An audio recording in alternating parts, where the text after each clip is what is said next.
Hello, and welcome to Replay Value. As we enter 2019 with all of its potential, I think back to the many great anime series that came out last year. Amazing sequels like Ginno Guardian Season 2 and Shokugeki Season 3 Part 2, groundbreaking animation from material like Backstreet Girls and Ulysses. 2018 was definitely the year of no bad anime series whatsoever. Jokes aside, 2018 had some incredible shows. Steins Gate Zero, My Hero Academia, Attack on Titan, Bunny Girl, Revue Starlight, After the Rain, World in Colors, Devilman Crybaby, The New Thesis, and I didn't even watch stuff like Hinamatsuri, A Place Even Further Than the Universe, Girls Last Tour, and Banana Fish. I'm sure I missed a handful of other great shows that y'all will let me know about in the comments or on Twitter, and that's why I want to clarify that I'm being very genuine when I say that the animated video of 2018 that will stick with me more than any other is Lotte's 70th anniversary advertisement, and I kinda need to talk about it. To break down why the ad is effective, talk about the great editing and direction, and to listen to Bump of Chicken on loop 1,000 times. Advertising is a multi-billion-dollar industry, because as much as I'm sure we'd all like to be rid of it, it works.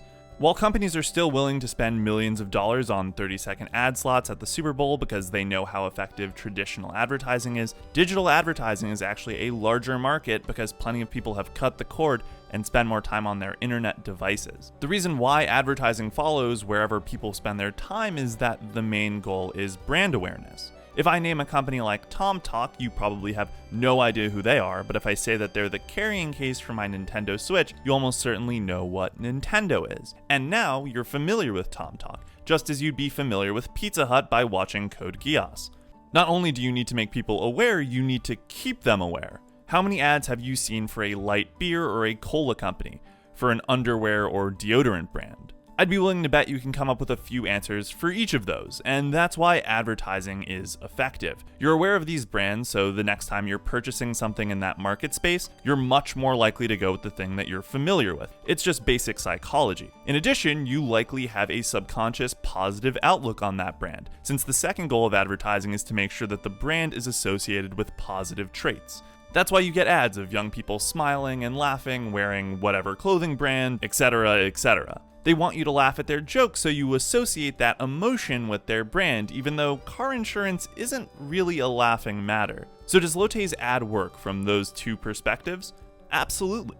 It increases brand awareness and gets your subconscious relating the many products that Lotte offers to the narrative. And to talk about that, we need to break down that narrative.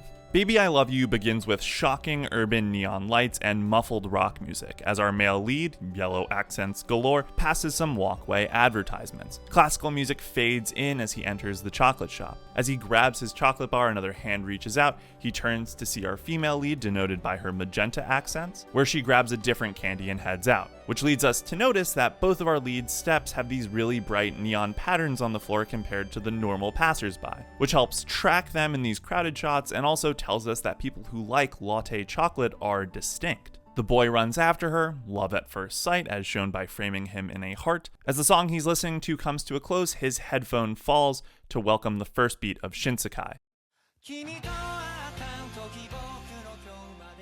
The sequencing of the ad and how it relates to the song's structure is one of its strong points. Verses are accompanied by cuts through various Lotte advertisements, whereas the chorus and bridge are set in the real world. This means as the song makes progress, so too does the plotline, and it gives it a very simple ABAB structure where you never spend too long in fast-paced or slow-paced sections. The first verse sets up a pattern where the ad cuts on the beat of the song, which means that each shot is on screen for less than a second. The chorus and bridge draw contrast by elongating their shots, which provide a much needed breather and draw more focus to the lead characters. But to really appreciate the ad, we need to take a look at movement and editing in the first verse. So we're gonna go really quickly through this. Shot 1 moves left to right before starting to swing back left. Shot 2 lands you on the right as your eye falls back to the left to catch the moving woman and set up by the previous shot. Shot 3 moves up while shot 4 pushes down. Shot 5 has center empty, shot 6 has center filled. All of these are designed to keep your eyes moving to match the quick pace of the song and the cuts. This same focus on movement happens later again with the pop out on the right, followed by the fall down, push from the right, and move left to right.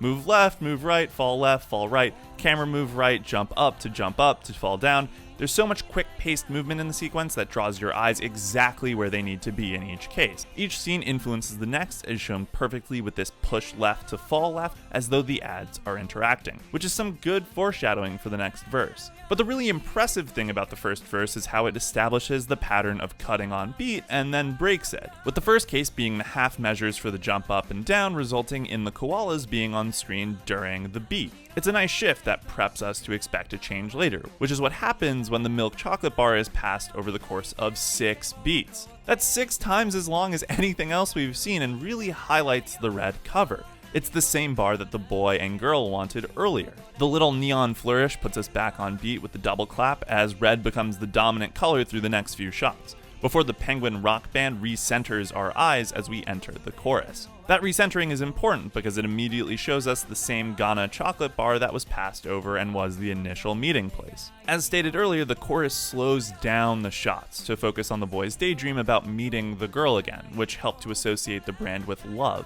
The 0 in 70 is even replaced by hearts in the advertisement. The lighting artifact on the sides of the screen not only add to the romantic nature by compressing the space and warming up the lighting, but also give it a daydream effect so that when the male lead wakes up, it's not a huge surprise. The bridge slowly makes its way through the underground passageway, where the advertisements are big, bright, and colorful, whereas the walkers are silhouettes. A not so subtle message that latte can bring you to life. The only person in color is the girl who appears at the very end, someone who enjoys latte's brand and is vibrant amongst everyone around her. And with that theme being reestablished, we jump into the core element that verse 2 tries to get across. Verse 2 runs for 1/3 of the time that verse 1 does, and while it holds the cut on beat for the most part, the major difference is that the ads from last time are now mashed up together. So you get cheerleaders, dog girl, and dragged boy in this one shot, for example. The messaging here is simple: more latte is better.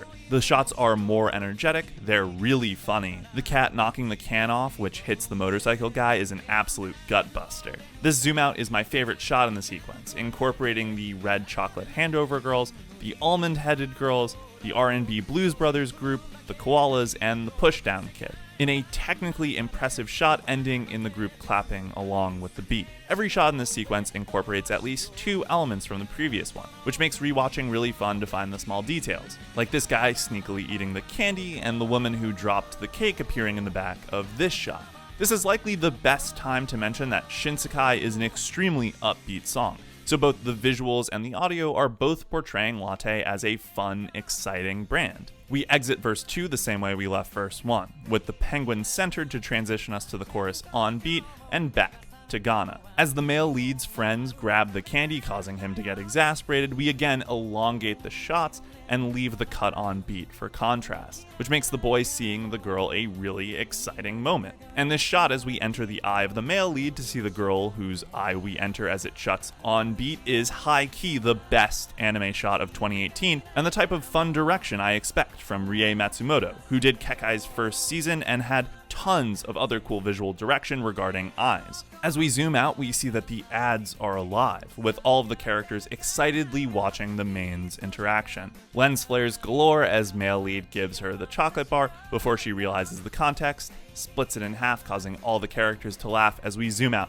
for the final time, leaving us with another heart shape and leaving all of these positive attributions to latte. Advertising is a narrative medium I don't really talk about, but it is a narrative medium, and I think this brilliant chocolate advertisement showcases that perfectly. With great direction, editing, sound design, character designs, and a killer song, all to encapsulate the message that latte brings color to your life, and it's the chocolate of love. I don't know if I'll ever talk about an ad again, but it'll have rough competition in comparison to my favorite anime production of 2018. If you haven't seen Kekai Sensen and enjoyed the ad, you should do that. Subscribe for more videos, leave a like, and comment with your thoughts. Support me on Patreon if you like the work I do, and follow me on Twitter for my future projects and short analyses. Until next time, thanks for watching.